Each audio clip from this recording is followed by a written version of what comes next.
بسم اللہ الرحمن الرحیم۔ السلام علیکم ورحمۃ اللہ وبرکاتہ۔ ناظرین مسامعین کرام، بھیونڈی عزاداری لائیو یوٹیوب چینل آپ کے لیے ایک اہم اور بہترین پروگرام شرعی مسائل، سوالات آپ کے، جوابات علماء اعلام کے۔ بسم اللہ الرحمن الرحیم۔ اللہم صلی علی محمد وآل محمد وعجل فرجہم۔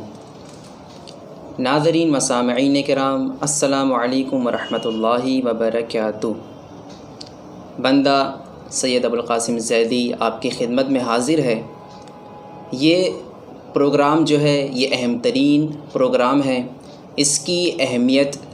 اور اس کی افادیت یہ ہے کہ اگر ہم کو احکام شرعیہ معلوم نہ ہو تو ہماری ساری زندگی میں کیے گئے اعمال برباد ہو جائیں گے۔ اگر ہم کو ہماری نماز کو اللہ کی بارگاہ میں قبول کرنا ہے، ہمارے روزوں کو اور بقیہ تمام عبادات و معاملات کو قبول ہے، تو اس کے لیے ضروری ہے کہ ہم ان احکام کو جانیں کہ جن کے ذریعے سے اللہ نماز کو قبول کرتا ہے، اللہ روزوں کو قبول کرتا ہے۔ یہی وجہ ہے کہ ہمارے اور آپ کے چھٹے امام حضرت امام جعفر صادق علیہ الصلاۃ والسلام ارشاد فرماتے ہیں کہ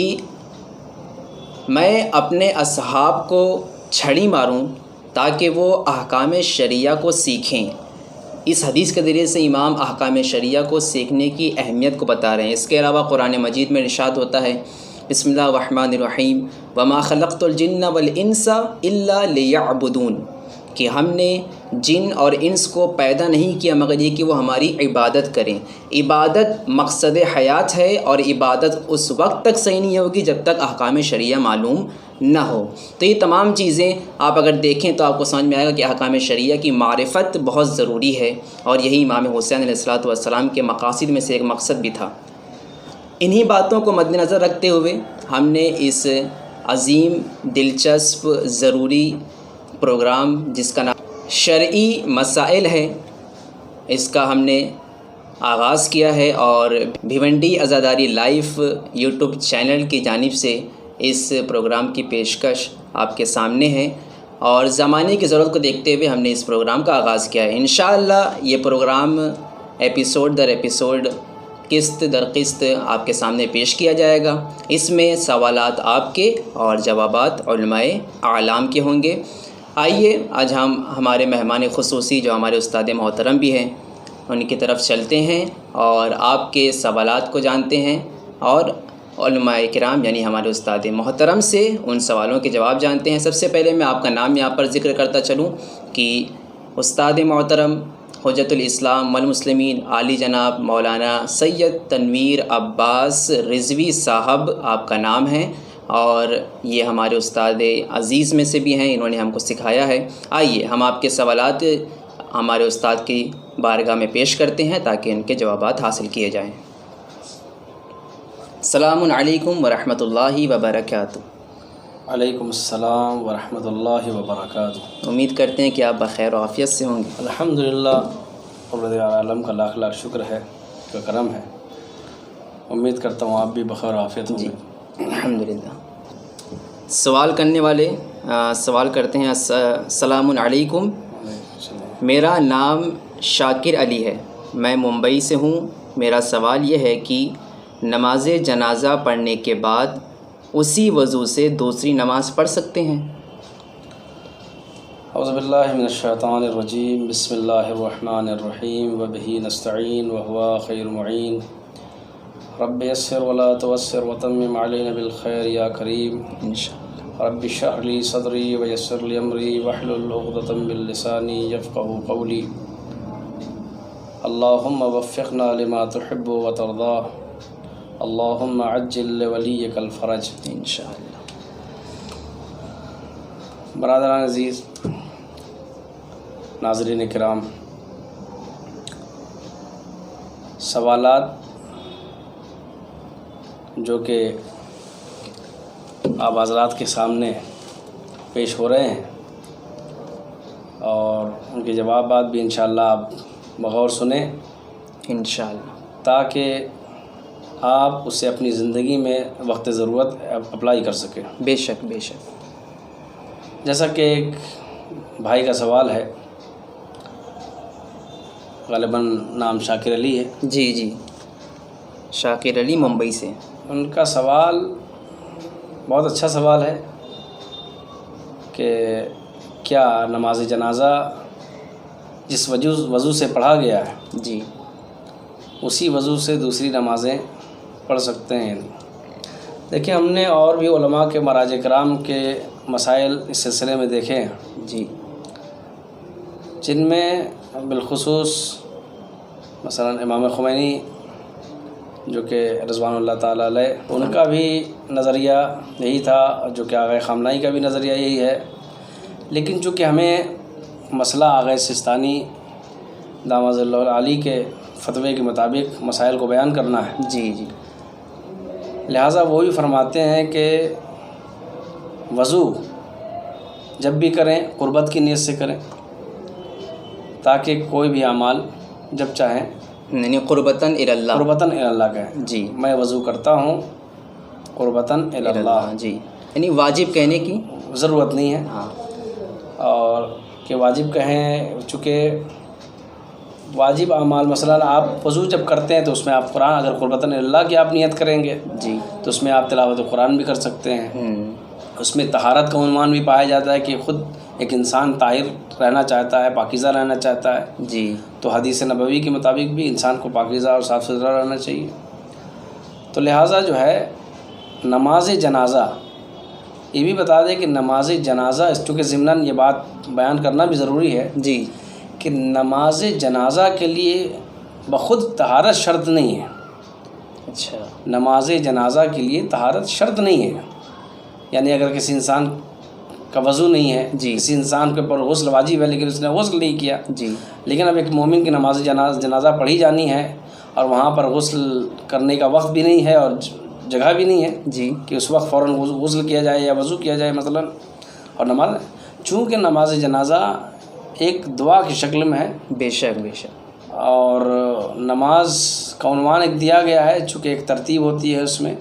کہ لوگ صف بصف کھڑے ہوتے ہیں جنازے کے سامنے، تو لہٰذا جو ہے طہارت تو شرط نہیں ہے، لیکن کوئی بھی انسان جب ایسے نیک اعمال و افعال کے لیے اپنے کو آمادہ کرتا ہے تو اس کی پوری کوشش ہوتی ہے، اور اکثر مومنین بھی وہ طیب و طاہر ہوتے ہیں، پاکیزہ ہوتے ہیں، یہاں تک کہ جو لوگ غسل میت دیتے ہیں جی، وہ لوگ بھی کوشش کرتے ہیں کہ فوراً وہ بھی جا کے غسل کر لیتے ہیں، جی، چونکہ جنازے کی نماز پڑھنی ہے تو لہٰذا اپنے کو پاکیزہ کرتے ہیں۔ جی، اب اگر وضو کر کے نماز پڑھی ہے نماز جنازہ، جی، اور بعد میں فوراً اس کے بعد نماز ظہرین کا وقت ہو گیا ہے، تو آپ کو پھر دوبارہ اگر نواقض وضو میں سے یعنی وضو ٹوٹ گیا، وضو ٹوٹنے والی جو چیزیں ہیں، جی، اگر ایسی کوئی چیز، کوئی بھی جس کو حدث اصغر بھی کہا جاتا ہے، جو جی، چیزیں وضو کو توڑتی ہیں ان کو حدث اصغر بھی کہا جاتا ہے، اور حدث اکبر وہ چیزیں جس سے غسل باطل ہو اس سے جاتا ہے۔ بات ہو جاتا ہے، جی، تو حدث اصغر اگر واقع نہیں ہوا ہے نماز جنازہ کے بعد، جو وضو آپ نے کیا تھا حدث واقع نہیں ہوا ہے، وضو نہیں ٹوٹا ہے آپ کا، تو پھر اسی وضو سے آپ نماز ظہرین بھی پڑھ سکتے ہیں، جی، اور یہی وضو تسلسل باقی رہا اس وضو کا تو آپ اس سے نماز مغربین بھی ادا کر سکتے ہیں، کوئی بھی نماز پڑھی جا سکتی ہے۔ اچھا، یعنی نماز جنازہ اگر بغیر وضو کی پڑھ رہے ہیں تو نماز کفایت کرے، نماز ہوگی، البتہ اگر وضو کے ساتھ ہیں تو چونکہ بہت بہتر ہے، چونکہ اللہ کی بارگاہ میں اور خود مردے کے سامنے بھی جب انسان جاتا ہے تو اپنے کو پاکیزہ، اس لیے کہ ہم نے خود روایت دیکھی ہے جی، کہ اگر کوئی انسان ایسی حالت میں جب اس پر غسل واجب و بالخصوص غسل جنابت، جی، جی، تو مردے کو تکلیف ہوتی ہے جی، بے شک، کہ ایسے شخص کا مردے کے پاس جانا یا قریب جانا اس سے اس کی اذیت میں اضافہ ہو یعنی جاتا ہے، رحمت کے فرشتے نہیں آ پاتے، اس لیے بہتر یہ کہ اگر وہاں جائیں تو غسل کے ساتھ جائیں، طہارت اور پاکیزگی کے ساتھ جائیں نا، تو انشاءاللہ آپ اگر اس نماز کے علاوہ بھی آپ اس وضو سے دوسری نمازیں بھی ادا کر سکتے ہیں۔ جی، دوسرا سوال، السلام علیکم، میرا نام امیر شیخ ہے، میں ممرہ سے ہوں، میرا ایک سوال ہے، مجھے نہیں معلوم کہ میری کتنی قضا نماز ہیں، ایسے میں مجھے کیسے قضا نماز پڑھنی چاہیے؟ احسن، تم بہت اچھا سوال ہے، اور معاشرے میں یہ جذبہ ہر نوجوان کے اندر ہونا چاہیے. بے شک بے شک. پہلی تو کوشش یہ ہونی چاہیے کہ ہمارے نوجوانوں سے نمازی قضا نہ ہو. الصلاۃ عمود الدین. اور لیکن کسی سبب سے اگر کبھی حالت مسافرت میں یا کسی بھی سبب سے اگر نماز قضا ہو گئی ہے، خدا نہ خواستہ، یا جس وقت وہ منزل بلوغ کو پہنچا ہے، جی، نماز کی معرفت نہیں تھی اور اتنی زیادہ دین اس کے اندر بیدار نہیں تھا، دینداری نہیں تھی، جی، تو ہو سکتا ہے کہ اس نے 4-5 سال یوں ہی گزارے ہوں، نماز ادا نہ کی ہوں، اور بعد میں وہ متوجہ ہوا کہ یہ واجبات زندگی میں سے ہے، واجبات بے شک خلقت کے فطرت میں شامل ہے کہ نماز ادا کیا جائے. اس لیے کہ ہر انسان جب یہ محسوس کر لیتا ہے کہ جس نے کچھ ادا کیا ہے تو اس کو شکریہ بھی بنتا ہے. بے شک بے شک. اور خالق منعم کا شکریہ واجب ہے. نہیں، اس نے سب کچھ اسی نے عطا کیا ہے. تو لہٰذا جو ہے اگر وہ متوجہ ہو دین کی طرف، تو اب چونکہ بالغ ہونے کے بعد سے لے کر سب سے پہلے بندے پر واجب ہونے والی جو چیز ہے وہ تقلید ہے. بے شک. اگر آپ بالغ ہو گئے، آپ نے چونکہ نماز پڑھ رہے تھے، آپ گھر کے ماحول اچھا تھا، آپ نماز پڑھتے تھے، جی، لیکن اب تک وجوب کی نیت آپ کے اوپر نہیں، واجب نہیں تھی کہ اس کو واجب کی نیت سے پڑھا جا سکے. لیکن جیسے آپ بالغ ہوتے ہیں تو شریعت کہتی ہے کہ آپ کو کسی نہ کسی کے بتائے ہوئے فتوے پر عمل کرنا ہے. تو اگر یہ شریعت کا حکم ہے تو اس کے لیے کسی نہ کسی ایسے مرجع مجتہد کہ ہم اپنے احکام شرعیہ میں کسی کی طرف رجوع کر سکیں کہ جو ہمیں بتائے کہ ہمیں اپنی عبادات کس طریقے سے کرنی ہے. بے شک. تو الحمدللہ مذہب حقہ، مذہب شیعہ کو ایسے مراجع کرام نصیب ہیں، الحمدللہ ملے ہوئے ہیں. جی، خدا سب کو سلامت رکھے، ان کے الہی آمین، ہمارے سر پر قائم و دائم رکھے. الہی آمین. چونکہ اب جب ہم ضرورت محسوس کریں گے کہ اپنی عبادتوں کو صحیح طور پر بجا لائیں اور اس میں کسی بھی طریقے کا نقص یا اس میں کمی یا زیادتی نہ ہو، تو ہمیں ضرورت ہے کہ ہم کسی نہ کسی مرجع، کسی نہ کسی مجتہد کی تقلید کریں، جس کی نیت آپ یوں کر سکتے ہیں کہ میں اپنے تمام احکام شرعیہ میں جی، فلاں مجتہد کے بتائے ہوئے فتوے پر، وہاں مجتہد کا نام لیں، بتائے ہوئے فتوے پر ان کے مطابق عمل کروں گا قربتاً الی اللہ. جب آپ یہ نیت آپ اپنے دل میں کر لیں گے، زبان سے بولنا ضروری، چونکہ نیت کا تعلق دل سے ہے، تو لہٰذا جو ہے آپ اس کے بعد آپ کی نماز جو آپ اگر مثلا معرفت نہیں تھی، اگر ہو سکتا ہے کہ آپ کو 1 مہینے بعد پتہ چلی ہو، آپ کہتے ہیں کہ اگر مرجع کہتا ہے اگر آپ کی نماز ان کے فتوے کے مطابق رہے گی تو وہ قبول ہے نا، یا تو اگر ان کے فتوے کے مطابق نہیں ہے، کمی زیادتی ہے، تو پھر آپ کو ان میں 1 مہینے کی نماز کو دوبارہ اعادہ کرنا پڑے گا. تو اب جو سوال آیا ہے، جی، بہت بہتر سوال ہے کہ اپنی نمازوں کی قضا کیسے کی جائے. اگر ہمیں نہیں علم ہے تعداد کیا ہے نماز کہ کتنی تعداد میں ہماری نماز قضا ہوئی ہے، جی، تو آغا سستانی کے فتوے کے مطابق آغا سستانی فرماتے ہیں کہ اگر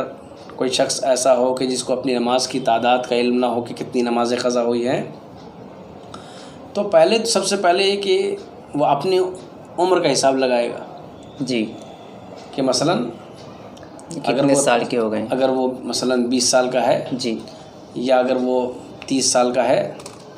تو اب 30 سال گویا کہ اس نے 15 سال وجوب میں گزارے. ہاں، نماز واجب ہو گئی تھی. ہاں، 15 سال میں نماز واجب ہے. جی، اور وہ مثلا شروع میں متوجہ نہیں تھا نماز کی طرف، تو اس نے مثلا 2-3 سال ایسے ہی گزار دیے. تو یہاں تو چونکہ معلوم ہے کہ ہم نے 3 سال کے بعد ہی نماز شروع کی ہے، یعنی بالغ ہونے کے 3 سال بعد، بالغ 15 پہ ہوئے، 16، 17، 18 سال کی عمر تک کوئی نماز نہیں پڑھی ہے. جی، تو گیا 3 سال کی نماز کو آپ کو قضا کرنا ہے. تو آپ 3 سال نماز کو 3 سال پڑھیے تاکہ اطمینان حاصل ہو جائے کہ ہماری نماز جو چھوٹی تھی، جو قضا ہوئی تھی، وہ مکمل ہے. تو عمر کا جیسا حساب لگائیں گے اسی اعتبار سے. اور اس میں بعض اوقات یہ ہوتا ہے کہ بعض لوگوں کی صبح کی نماز اکثر قضا ہو جاتی ہے. جی، تو کہیں آپ کو صبح کی نماز کو جو ہے قضا، تو آپ کثرت سے صبح کی نماز کی قضا پڑھیں تاکہ یقین ہو جائے جو صبح کی نمازیں ہم سے چھٹی تھیں جی، جی، وہ ہم نے ادا کر لی ہیں. یعنی ایک تعداد معین کی جائے، تعداد معین اپنے عقل یا سے، اتنی نماز چونکہ خود اندازے کے مطابق جی کہ میری ہو سکتا ہے کہ اتنی سال کی نماز چھوٹی ہے 5 سال یا 6 سال، تو اسی لحاظ سے آپ نمازوں کو ادا کریں، مطلب پڑھیں، قضا کریں، تاکہ دل کو یقین حاصل ہو جائے، اطمینان ہو جائے کہ ہم نے جو قضا کیے تھے نماز یا روزے جو مثلا نمازیں، تو ہم نے اس کو مکمل کر یعنی لیا، جتنی چھوٹ گئی تھی ہم نے اسے آج ادا کر لیا ہے، اطمینان حاصل ہو جائے، کفایت کرے گا، اطمینان ضروری ہے، اطمینان ضروری ہے۔ جی اگلا سوال، السلام علیکم، وعلیکم السلام ورحمۃ اللہ۔ میرا نام سلمان حیدر ہے، میں ممبئی سے ہوں۔ میرا ایک سوال ہے، کیا ہم اپنے بچوں کا عقیقہ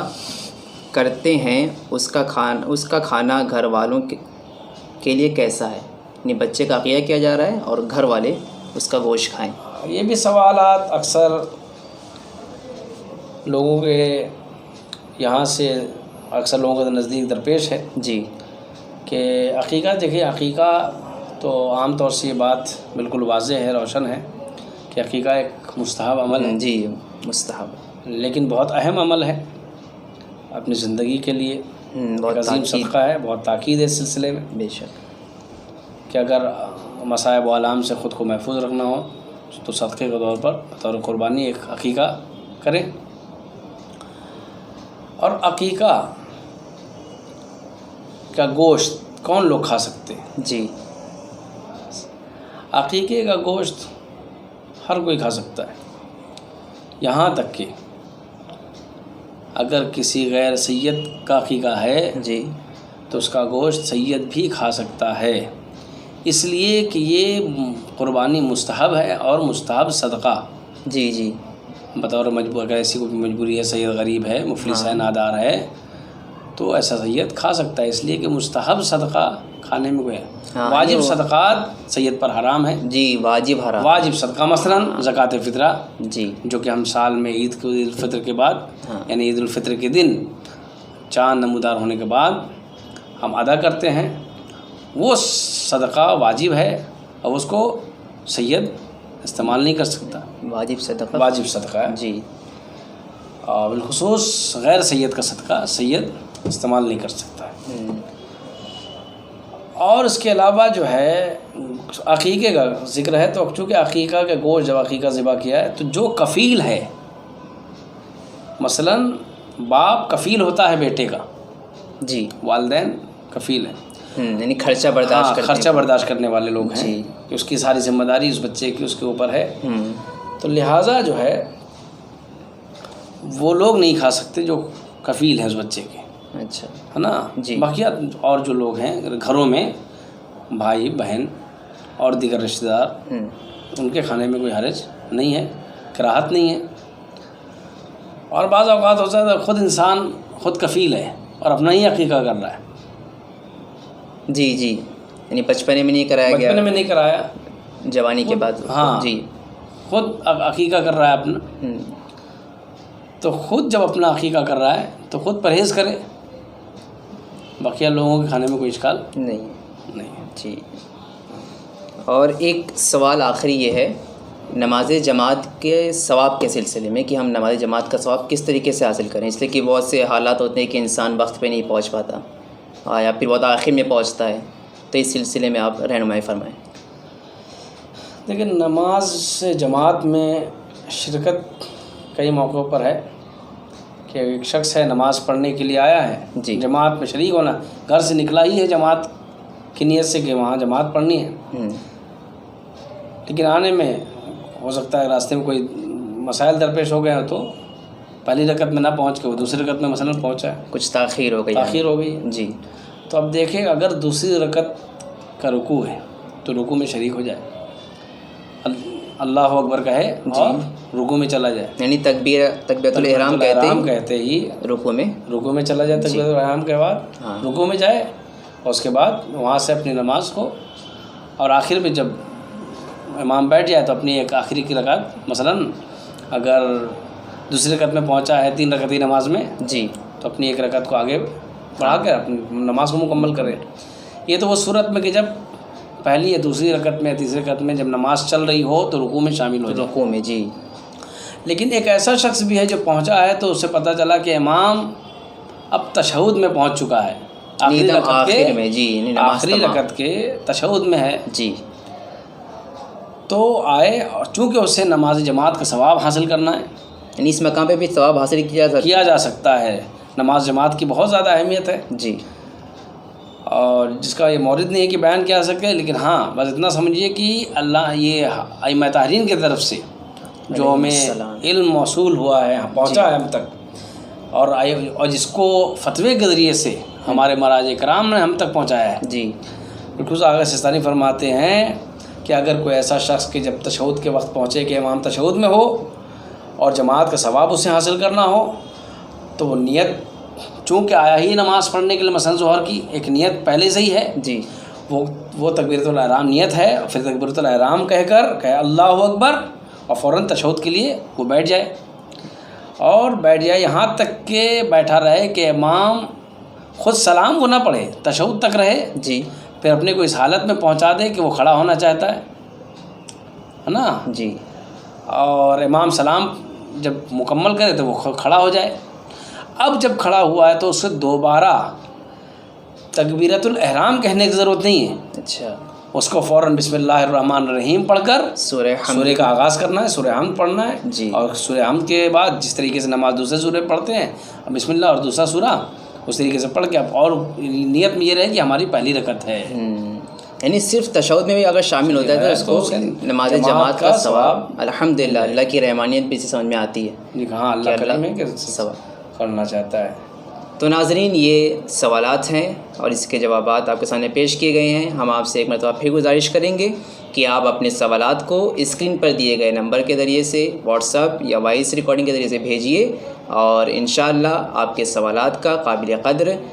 آیات اور روایات کی روشنی میں جواب دیا جائے گا، علماء کرام آپ کا جواب دیں گے۔ اور ایک اہم بات یہ ہے کہ انشاءاللہ یہ پروگرام ہفتے میں ایک مرتبہ سنڈے کے دن رات 8:30 بجے آئے گا۔ آپ تمام حضرات سے گزارش ہے کہ اس پروگرام کو دیکھیں، استفادہ کریں اور سوالات ہم تک ارسال کریں۔ والسلام علیکم ورحمۃ اللہ وبرکاتہ۔